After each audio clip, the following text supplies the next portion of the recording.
Assalamualaikum warahmatullahi wabarakatuh. Waalaikumsalam warahmatullahi wabarakatuh. Alhamdulillah, anak-anakku kita ketemu lagi ya sama Bapak. Oke, langsung saja kita absen dulu. Yang pertama, Muhammad Rifan, Hadir, Muhammad Nalendra, hadir, Muhammad Royano Hamdani. Hadir. Oke, hadir semua, J. hadir. Materi kita hari ini tentang filsafat pendidikan. Nah, kita memasuki materi pertama, yakni konsep dasar filsafat. Untuk babnya, bab dari konsep dasar filsafat ini, di situ sudah saya share ya PPT-nya atau peta konsepnya itu saya bagi menjadi 5. Yang pertama ada pengertian filsafat, kemudian ada manfaat ilmu filsafat, kedudukan filsafat, metode mempelajari filsafat, dan juga elemen-elemen dalam filsafat. Nah, kalau untuk pengertian filsafat, saya yakin kalian semua sudah tahu ya. Sekarang yang intinya aja di sini yang penting itu ada elemen-elemen filsafat. Apa sih elemen-elemen filsafat? Di peta konsep tersebut saya tulis ada 5. Ada 5, J.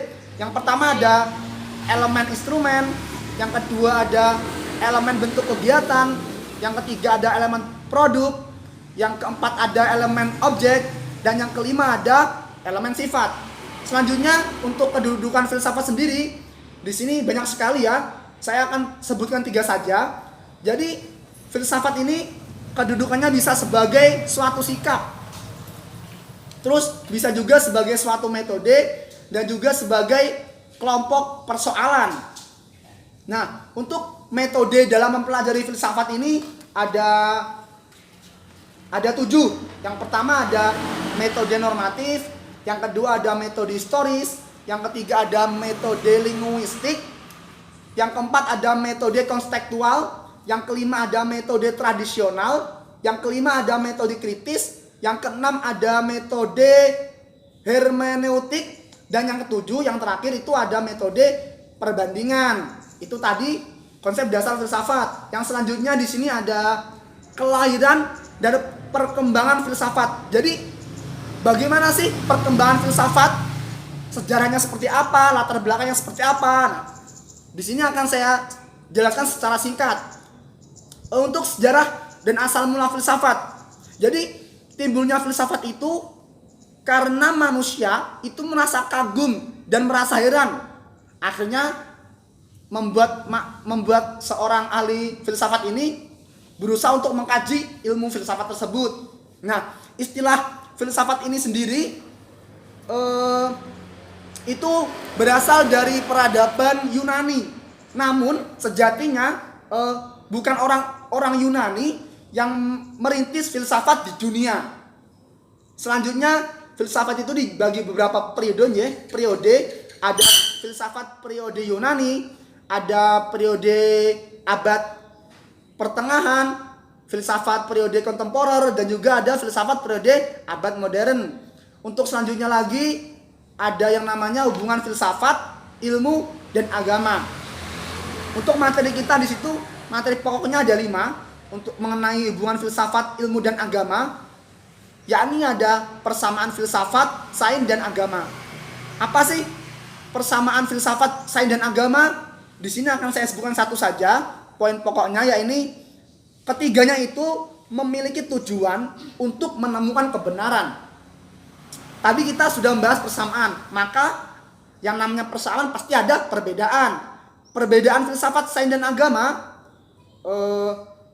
yakni ada filsafat sendiri itu bersumber dari akal budi. Selain itu, kalau sains itu bersumber dari akal dan pengalaman indrawi. Sedangkan agama itu bersumbernya dari dogma atau dari kitab-kitab. Itu perbedaannya. Kemudian yang selanjutnya kita masuki posisi filsafat pendidikan dalam struktur ilmu.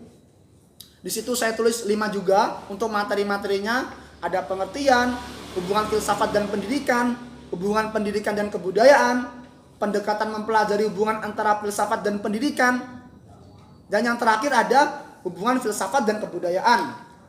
Nah, untuk pendekatan apa saja sih yang kita gunakan untuk mempelajari hubungan antara filsafat dan pendidikan? Di situ ada 3 ya di peta konsepnya. Yang pertama ada pendekatan spekulatif. Yang kedua ada pendekatan analisis dan pendekatan perspektif. Oke. Untuk yang selanjutnya ada ontologi pendidikan.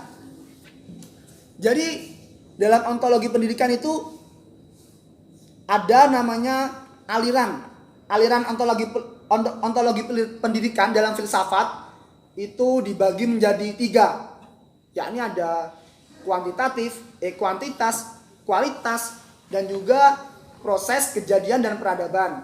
Nah, di kuantitas itu dipecah lagi menjadi 4, yakni ada monisme, dualisme, pluralisme, dan juga nihilisme. Untuk yang aliran ontologi filsafat kualitas itu ada spiritualisme dan juga materialisme. Dan untuk aliran yang terakhir itu ada mekanisme, teologi, vitalisme, dan organisme. Oke, masuk lagi yang selanjutnya, yakni epistemologi pendidikan. Apa sih pendekatan epistemologi pendidikan yang digunakan oleh bangsa Barat? Di sini saya tulis ada 5. Yang pertama ada pendekatan skeptis. Yang kedua ada pendekatan anti metafisika. Yang ketiga ada pendekatan positif objektif. Yang keempat ada pendekatan dikotomik. Yang terakhir ada pendekatan rasional dan empiris. Nah, untuk ruang lingkup epistemologi ini banyak sekali ya pengertiannya. Di sini karena perbedaan para ahli filsafat. Kalau menurut M. Arifin, ini merinci ruang lingkup epistemologi itu meliputi 3, yakni ada hakikat, sumber, dan validitas pengetahuan. Terus ada juga aliran epistemologi. Aliran epistemologi ini dipecah menjadi 2, yakni berdasarkan sumber pengetahuan dan juga berdasarkan hakikat pengetahuan. Untuk yang sumber pengetahuan sendiri ini dibagi menjadi 4, yakni ada rasionalisme, empirisme, realisme, dan juga kritisme. Dan untuk hakikat pengetahuan ini juga ada 4, yakni ada idealisme, empirisme, positifisme, dan pragmatisme. Jadi perbedaannya itu di antara 2 aliran ini, yakni idealisme, positifisme, kritisme, dan pragmatisme yang dimiliki dari 2 aliran tersebut. Yang selanjutnya ada aksiologi pendidikan. Di sini ada 4 ya yang hal-hal yang urgent, yakni ada pengertian aksiologi, itu sudah nggak perlu dijelaskan karena itu sudah sesuatu pengertian yang sangat mudah sekali. Kemudian ada karakteristis dan tingkatan nilainya. Kemudian aksiologi pendidikan sebagai cabang filsafat pendidikan. Yang terakhir ada macam-macam nilai dalam aksiologi pendidikan.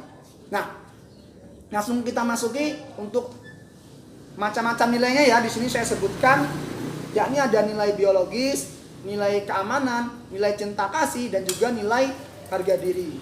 Tambahan juga ada nilai jati diri. Itu masuk dalam ruang lingkup macam-macam nilai yang segi kebutuhan hidup manusia. Di sini juga ada lagi macam-macam nilai dari segi kemampuan jiwa manusia. Di sini cuma dibagi 2, yakni ada nilai yang statis, yang kedua ada nilai dinamis. Selanjutnya kita masuki dasar filsafat pendidikan di Indonesia. Di dalam peta konsepnya yang saya kirim ke anak-anakku, di situ saya pecah ya jadi 4 ya.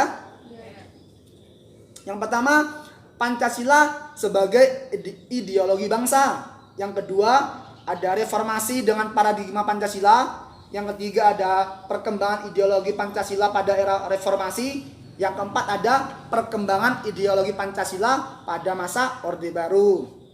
Nah, kita akan bahas sedikit yang untuk Pancasila sebagai ideologi bangsa. Jadi ini dalam nilai-nilai Pancasila itu dijadikan sebagai cita-cita normatif. Kemudian nilai-nilai dalam Pancasila itu juga merupakan nilai yang telah disepakati bersama. Kemudian nilai-nilai dalam Pancasila itu juga menjadi salah satu sarana untuk menyatukan masyarakat Indonesia ini. Nah, untuk perkembangan ideologi Pancasila pada era reformasi sendiri itu di sini ada saya tuliskan dua ya untuk intinya, yakni era reformasi yang diharapkan sebagai era pembaruan memberikan angin segar bagi bangsa Indonesia. Yang kedua, era reformasi ini bangsa Indonesia ini dirasakan semakin jauh dari nilai-nilai luhur Pancasila. Yang selanjutnya ada filsafat pendidikan tradisional. Ada 5 materi pokoknya, yakni ada pandangan filosofis neoskotastisme, terus ada pandangan pendidikan neoskotastisme, kemudian ada persamaan aliran antara filsafat pendidikan tradisional, terus ada pandangan filosofis idealisme, kemudian ada pandangan pendidikan idealisme, dan yang terakhir ada pandangan filosofis realisme. Itu tadi materi-materi utamanya. Kemudian ada lagi bab mengenai filsafat pendidikan modern. Kita rangkum lagi ya. Di sini ada 6 juga rangkumannya. Hal-hal yang urgennya, yang intinya. Di situ dalam filsafat pendidikan modern itu menjelaskan mengenai perbedaan filsafat pendidikan modern. Terus menjelaskan juga persamaan filsafat pendidikan modern. Kemudian juga ada pandangan pendidikan eksistensialisme. Kemudian ada pandangan filosofis pragmatisme, pandangan pendidikan pragmatisme, dan juga pandangan filosofis eksistensialisme. Di sini masih ada 3 lagi bab yang akan kita pelajari. Yang pertama di sini ada filsafat pendidikan kontemporer. Di situ saya pecah jadi 3 ya, hal-hal yang urgennya. Ada pandangan pendidikan progresivisme, kemudian ada pandangan pendidikan humanisme, ada juga hubungan humanisme dan progresivisme. Kita bahas satu saja ya, untuk pandangan pendidikan humanisme. Jadi menurut pandangan humanisme itu tujuan pendidikan berpusat pada aktualisasi diri daripada sekedar penguasaan penuh pengetahuan sebagai tujuan akhir. Kemudian menurut pandangan humanisme ini, pendidik itu berperan melakukan kerjasama dengan individu-individu peserta didik untuk meraih tujuan mereka. Kemudian yang terakhir dari pandangan pendidikan humanisme ini, yakni sekolah bersifat humanistik dengan bentuk kelas terbuka, sekolah bebas, dan sekolah tanpa kegagalan. Selanjutnya tadi kan kita bahas filsafat pendidikan kontemporer 1. Jadi yang selanjutnya ada filsafat pendidikan kontemporer 2. Untuk materi-materi khususnya di situ saya bagi jadi 5 juga. Di situ nanti kita akan bahas tentang prinsip-prinsip behaviorisme, prinsip-prinsip rekonstruksionisme, perbedaan perennialisme dan juga esensialisme, kemudian pandangan pendidikan esensialisme, dan yang terakhir persamaan perennialisme dan esensialisme. Oke, kita bahas satu lagi. Kita akan bahas mengenai prinsip-prinsip rekonstruksionisme. Prinsip-prinsip rekonstruksionisme. Jadi dalam prinsip-prinsip tersebut itu ada satu-satunya solusi yang efektif bagi persoalan-persoalan dunia kita adalah penciptaan tatanan sosial yang mendunia. Oke.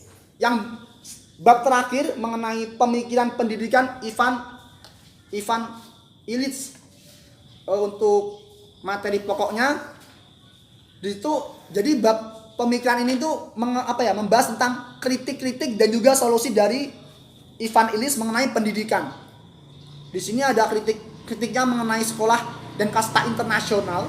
Kemudian ada juga kritiknya mengenai monopoli legitimasi oleh sekolah, terus juga ada kritik mengenai lembaga sekolah. Selain kritik, beliau ini juga memiliki solusi, yakni solusi untuk pendidikan yang berguna, tujuan pendidikan yang membebaskan, dan juga pendidikan yang membebaskan. Nah, kita akan bahas satu persatu, yakni dari kritik satu, dari solusinya satu. Oke, masuk yang kritik pendidikan di sekolah ya.